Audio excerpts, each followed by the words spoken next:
السلام علیکم. خبر اور تجزیہ میں خوش آمدید. میں ثنا کیوان. آج 6 ستمبر تجدید عہد کا دن. دل سے نکلے گی نہ مر کر بھی وطن کی الفت، میری مٹی سے بھی خوشبوئے وفا آئے گی. ناظرین، 6 ستمبر 1965 ہماری عسکری تاریخ کا انتہائی اہم دن. یہ دن ہمیں جنگ ستمبر کے ان دنوں کی یاد دلاتا ہے جب پاکستان کی مسلح افواج اور پوری قوم نے بھارتی جارحیت کے خلاف اپنی آزادی اور قومی وقار کا دفاع کیا تھا. اس تاریخی دن وطن عزیز کے ہر شہری نے اپنی مسلح افواج کے ساتھ یکجہتی کا بے مثال مظاہرہ کیا، اور یہ جنگ پاکستانی قوم اور مسلح افواج کی مشترکہ جد و جہد تھی. یہ آنے والی نسلوں کے لیے مشعل راہ کا کام کرتی رہے گی. اس تاریخی دن کے ساتھ ایسی انمٹ یادیں اور نقوش وابستہ ہو چکے ہیں جنہیں زمانے کی گرد بھی نہیں دھندلا سکے گی. یہ دن پاکستانی قوم کے لیے بڑی آزمائش کا دن تھا، اور ہماری نڈر اور بہادر افواج کے لیے بھی انتہائی کڑا وقت تھا.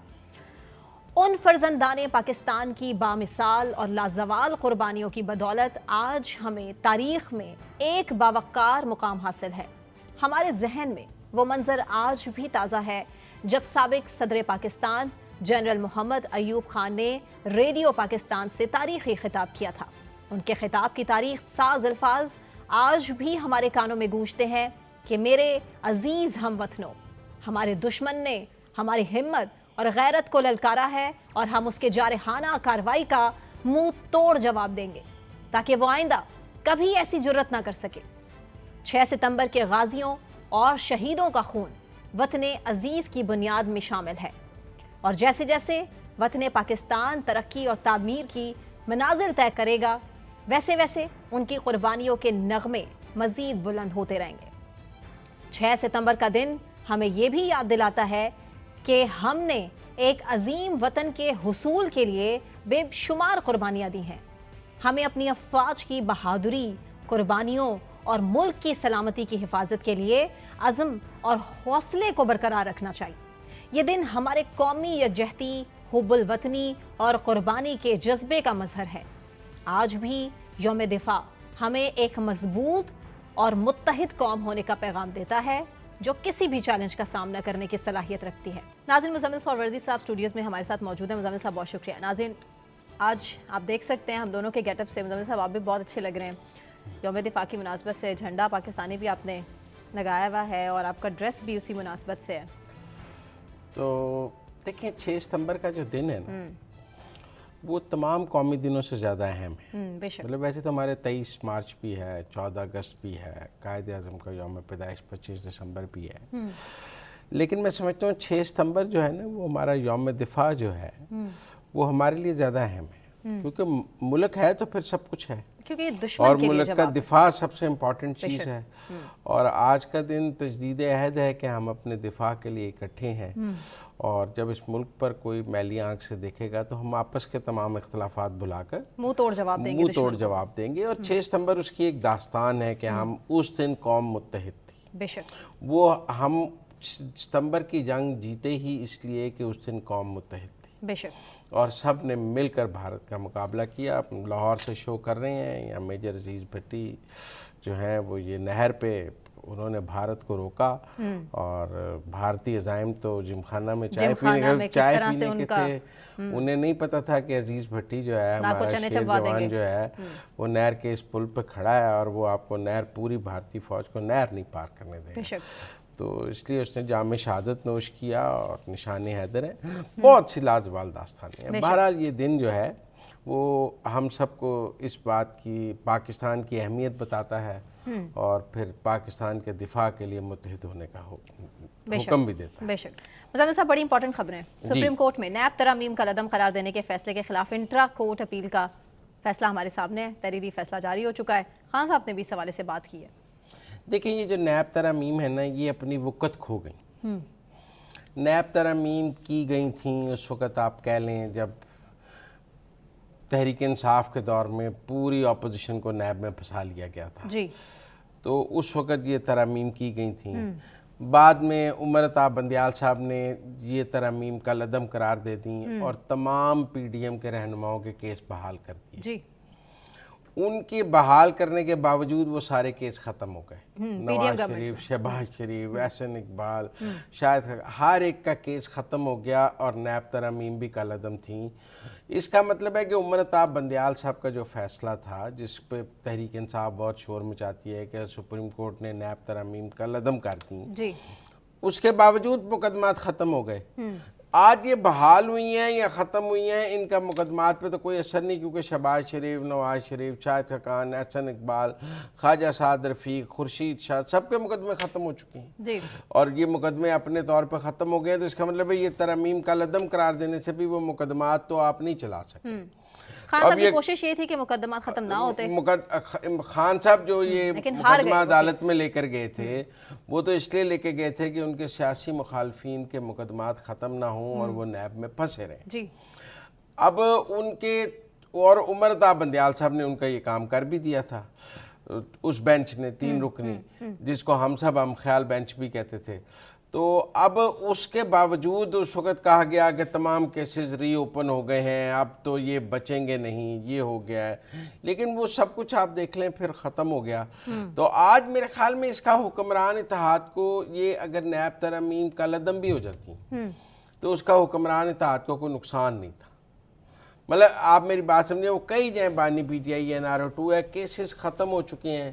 نیب ترامیم کے کالعدم ہونے کے باوجود کیسز ختم ہو گئے, تو پھر ان ترامیم کی تو کوئی اہمیت نہ رہے. فائدہ تو خان صاحب کو بھی ہوا نا. اچھا نہیں, آپ میری بات سمجھیں, ان ترامیم کی وجہ سے تو کیسز ختم نہیں ہوئے, کیسز ویسے ہی ختم ہو گئے. ٹھیک ہے نا. تو اس لیے میرے خیال میں یہ اب ان کا اس وقت یہ ترامیم, اگر فرض کر لیں عمر عطا بندیال کے بینچ کا فیصلہ بحال بھی رہ جاتا, تو کیسز تو ویسے ہی ختم ہو چکے تھے. تو ان کی تو کوئی اپنی کوئی کیس چل رہا تھا جس نے جو اس فیصلے کے بعد ختم ہوگا. نہیں جی, نیب نے ہاتھ اٹھا لیا تھا, بالکل سب کیس ختم ہو چکے تھے. تو اس لیے میرے خیال میں ایک تو یہ مقدمہ اپنی سیاسی وقت کھو چکا تھا. مطلب اس کا فیصلہ اگر الٹ بھی آ جاتا تو کوئی کیس بحال نہیں ہونا تھا, اور اس طرح بھی آ گیا تو کوئی کیس بحال نہیں ہونا. جہاں تک بانی پی ٹی آئی کی یہ بات ہے کہ جی 190 ملین پاؤنڈ والا کیس ختم ہو جائے گا, نہیں, 190 ملین پاؤنڈ 50 کروڑ سے زیادہ بنتے ہیں. جب اربوں کی بات ہے تو 50 کروڑ کی جو لمٹ ہے اس سے وہ اوپر ہے وہ کیس. ذاتی تو القادر میں زمین لی نہ ذاتی, زمین لی نا یونیورسٹی کی, لیکن ٹرسٹ کے لیے وہ ظاہر ہے ٹرسٹی ہے نا جی, وہ اس ٹرسٹ کے. آپ کیا خیال ہے, آپ ٹرسٹ کے نام پہ رشوت لے سکتے ہیں؟ نہیں, آف کورس نہیں. مطلب میں ایک ٹرسٹ بناؤں اور اس ٹرسٹ کے نام پہ رشوت لے لوں تو وہ رشوت جائز ہو جائے گی؟ مطلب آپ نے رشوت کسی بھی شکل میں لیا ہے, مالی فائدہ کسی بھی شکل میں لیا ہے, وہ غلط ہے, چاہے یونیورسٹی کے نام پہ لیا ہے چاہے کسی نام پہ لیا ہے. تو میرے خیال میں جو ان کا یہ خیال ہے نا کہ جی 190 ملین پاؤنڈ ختم ہو گیا, توشہ خانہ بھی نہیں ختم ہوگا, کیونکہ انہوں نے جو ویلیو ہے گفٹس کی وہ 50 کروڑ سے زیادہ رکھی ہوئی. وہ جو گھڑیاں ہیں وہ سب 50 کروڑ سے مہنگی ہیں. تو آپ جو ان کا یہ جو وہ یہ کہ اچھا اب ہے کیا, اس کیس کے لیے بانی پی ٹی آئی عدالت میں خود دلائل دیتے رہے, اور آج کہہ رہے ہیں فیصلے کا ہمیں بڑا فائدہ ہوا ہے. مطلب ہار بھی میری جیت بھی میری. اگر فیصلہ اس طرح آ جاتا تو بھی میری جیت تھی, اس طرح آ جاتا تو بھی میری جیت تھی. تو یہ سیاست ہے, اس کو سیاست کے طور پہ لیں, اس میں میرا خیال ہے اس کے کوئی قانونی مسائل زیادہ دونوں کیسز کوئی سوال ہے. لیکن سپریم کورٹ نے کیا طے کیا, آپ ایک بات سمجھیں. اس پہلے پریکٹس اینڈ پروسیجر بل میں بھی یہ بات طے ہوئی اور آج بھی یہ بات طے ہوئی کہ قانون بنانا پارلیمان کا اختیار ہے. عدالتیں پارلیمان کے اس جو اختیار ہے اس میں مداخلت نہیں کر سکتی. آج پریکٹس اینڈ پروسیجر بل میں بھی عدالت نے یہ طے کیا کہ قانون بنانا عدالت کا اختیار ہے. آج بھی یہ انہوں نے کہا کہ قانون بنانا پارلیمان کا اختیار ہے. انہوں نے صرف اتنی بات دیکھنی ہے کہ قانون جو ہے وہ آئین سے متصادم تو نہیں. تو یہ قانون آئین سے تو کسی طرح بھی متصادم نہیں تھا. باقی انہوں نے کہا ہے کہ نیب کا قانون تو بنایا ہی پرویز مشرف نے ہے, اور پھر بانی پی ٹی آئی خود اس میں اتنے آرڈیننس جاری کرتے رہے ہیں, ریلیف دیتے رہے ہیں, تو لہذا ان کا کوئی کیس نہیں تھا اس حوالے سے. تو میرے خیال میں جسٹس اطہر بن اللہ نے بھی اضافی نوٹ اپنا لکھا ہے. ہاں, انہوں نے اضافی نوٹ لکھا ہے, لیکن میرے خیال میں 4-1 پہلے دن سے تھا. آپ کو یاد ہے جب اس کیس میں بانی پی ٹی آئی کو پھر کا ویڈیو لنک ختم کیا گیا تھا, جی, لائیو سماعت بند کی تھی, لائیو سماعت بند کی گئی تھی, تو پھر پٹیشن آئی تھی کہ لائیو سماعت ہونی چاہیے. اور وہ 4-1 سے وہ تب بھی اطہر من اللہ اکیلے تھے جو کہہ رہے تھے لائف سماعت ہونی چاہیے, 4 ججز دوسری طرف تھے. اسی دن بینچ کا جو ہمیں موڈ ہے نظر آ گیا تھا کہ اطہر من اللہ صاحب کی سوچ اس میں اقلیتی سوچ ہے. اور اگر اب دیکھیں نا, اطہر من اللہ صاحب خود پارلیمنٹ کی اتنی بالادستی کی بات کرتے رہے ہیں جب وہ اسلام آباد ہائی کورٹ کے چیف جسٹس تھے, اور وہ خود کہتے رہے ہیں کہ ہمیں پارلیمان کے کاموں میں مداخلت نہیں کرنی چاہیے, بلکہ جب چیئرمین سینٹ کی انتخاب میں دھاندلی ہوئی تب بھی انہوں نے کہا کہ یہ پارلیمان کا اندرونی معاملہ ہے, ہمیں مداخلت نہیں کرنی چاہیے. تو آج وہ پارلیمان میں مداخلت کے حق میں فیصلہ دے رہے ہیں. یہ بھی ایک بڑی بات دیکھنے میں آئی ہے کہ ان کے اس وقت کے سٹینس اور آج کے سٹینس میں فرق ہے. بہرحال ان ترامیم کے تحت ریمانڈ کے حوالے سے ہے, پھر ٹیکس معاملات پر کارروائی نہیں کی جا سکتی. ان کے بارے میں بھی ان کی رائے ہے کہ ٹیکس کے الگ لاز ہیں اور ٹیکس کے لیے الگ عدالتیں موجود ہیں, نیب کو نہیں آنا چاہیے. تو کافی چیزیں جو ہیں وہ اس میں ریگولائز, پر اوور آل میں سمجھتا ہوں کہ نیب کی ساکھ بہت متاثر ہو چکی ہے, بہت بری طرح متاثر ہو چکی ہے. اور یہ طرح عوامی رائے عامہ کوئی نیب کے حق میں نہیں ہے بے شک, اور ان کا خیال ہے کہ اس ادارے کو بہت مس یوز کیا گیا ہے. سیاستدان بھی اس نیب کو ختم کرنے کے حوالے سے بڑی باتیں کرتے رہے ہیں, لیکن نیب کے بہت حق میں ان کا تو آج کل تو وہ خود نیب کے اس میں ہے, کیا کہتے ہیں, جنگل میں پھنسے ہوئے ہیں, لیکن وہ نیب کے حق میں ہیں. ان کا خیال ہے کہ نیب ہونی چاہیے, جبکہ باقی سیاسی جماعتوں کا خیال ہے کہ یہ پولیٹیکل انجینئرنگ کا ادارہ ہے, اس کو ہمیشہ نیب کے دفاتر میں سے کنگز پارٹیاں نکلتی رہی ہیں, اور وہ کنگ پارٹیاں اور اسٹیبلشمنٹ کا اعلی کار رہا ہے.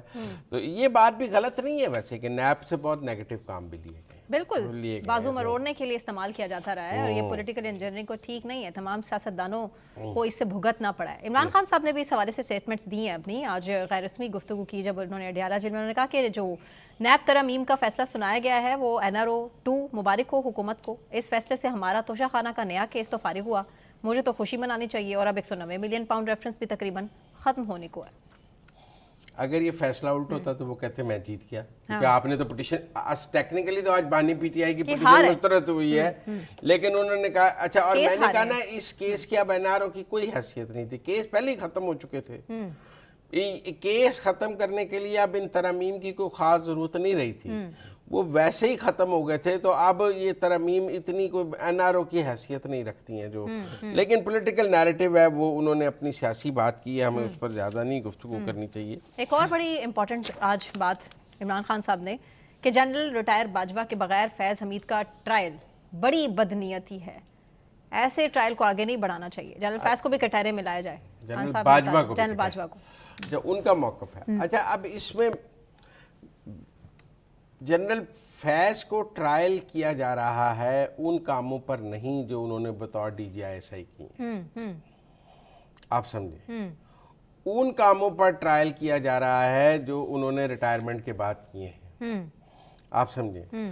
ان پر زیادہ بڑے الزامات تو ان کاموں کی یا تحریک انصاف کی وہ سہولت کاری ہے جو انہوں نے ریٹائرمنٹ کے بعد کی ہے. تو اس وقت تو جنرل باجوہ ان کے ساتھ نہیں تھے. وہ کہہ رہے ہیں کہ مجھے جنرل ریٹائر فیض کے ٹرائل سے ڈرا رہے ہیں, حالانکہ جنرل فیض جب بھی مجھ سے ملنے آتے تھے جنرل باجوہ کے اجازت سے ملنے آتے تھے. نہیں, یہ تو تب ہے جب وہ DGI تھے.